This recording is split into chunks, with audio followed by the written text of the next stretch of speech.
Doctor, तुम्ही जर सांगता की व्हिटॅमिन डी आणि डायबिटीसचा खूप जवळचा संबंध आहे, व्हिटॅमिन डी मेंटेन ठेवलं पाहिजे, पण आता तर बाहेर पाऊस पडतोय, बाहेर रेनी सीझन आहे आणि आता आम्हाला बाहेर उन्हात नाही जाता येत, उन्हात नाही बसता येत, तर आमचं व्हिटॅमिन डी कमी झालं तर आमचा डायबिटीस वाढू शकतो का? या बाहेरच्या या पावसाळ्यामध्ये जिथं आता सूर्यप्रकाशाचा अभाव आहे, तर आमचं व्हिटॅमिन डी मेंटेन ठेवण्यासाठी आम्ही काय केलं पाहिजे? तर आजच्या या व्हिडिओमध्ये 3 टिप्स मी तुम्हाला देणार आहे आणि तिसरी टिप फार महत्त्वाची आहे. केअरफुली या व्हिडिओकडे लक्ष द्यायचं आहे. जरी तुम्हाला बाहेर सूर्यप्रकाशामधून व्हिटॅमिन डी मिळत नसला तरी पण आपल्या घरामध्ये किंवा आपल्या आजूबाजूला फूडच्या माध्यमातून बऱ्यापैकी व्हिटॅमिन डी आपल्याला मिळू शकतं. सो फूडमधल्या 2 गोष्टी अशा महत्त्वाच्या आहेत.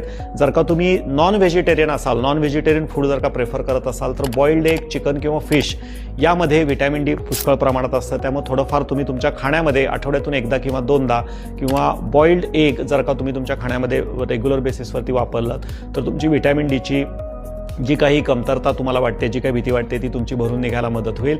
व्हेजिटेरियन आहात तुम्ही नॉन व्हेजिटेरियन नाही आहे तर मग कुठला सोर्स? तर मशरूम. आणि मशरूम हा पासून बनवलेले वेगळे, मग ती मशरूमची भाजी असू शकते, मशरूमचं छान सूप असू शकतं. आणि आपल्याकडे मिळत असलेल्या बऱ्यापैकी सगळ्या ग्रीन व्हेजिटेबल्समध्ये आणि रेड फ्रूट्समध्ये सुद्धा थोड्याफार प्रमाणात व्हिटॅमिन डी आणि मॅग्नेशियम या 2 गोष्टी मुबलक प्रमाणात असतात. त्यामुळे असं काही नाही आहे की फक्त सूर्यप्रकाशात बसल्यावरतीच आणि सूर्यप्रकाश असल्यावरतीच हे होऊ शकतं. रेग्युलरली जर का तुम्ही तुमच्या ह्याच्यामध्ये हे पदार्थ वापरले तर तुमचा फायदा होऊ शकतो. दुसरी महत्त्वाची गोष्ट, घरच्या घरी जेव्हा तुम्ही व्यायाम करत असता घरच्या घरी, तर पहिला आपल्या शरीरामध्ये, आपल्या लिव्हरमध्ये जे काही स्टोअर्ड फॅट असतं, लिव्हरमध्ये जे काही स्टोअर्ड न्यूट्रिशन असतं त्यातलं किंवा आपल्या बोन्समध्ये थोड्याफार प्रमाणात कोलेकॅल्सिफेरॉल जे असतं ते आपल्या शरीरात वापरलं जाऊ शकतं.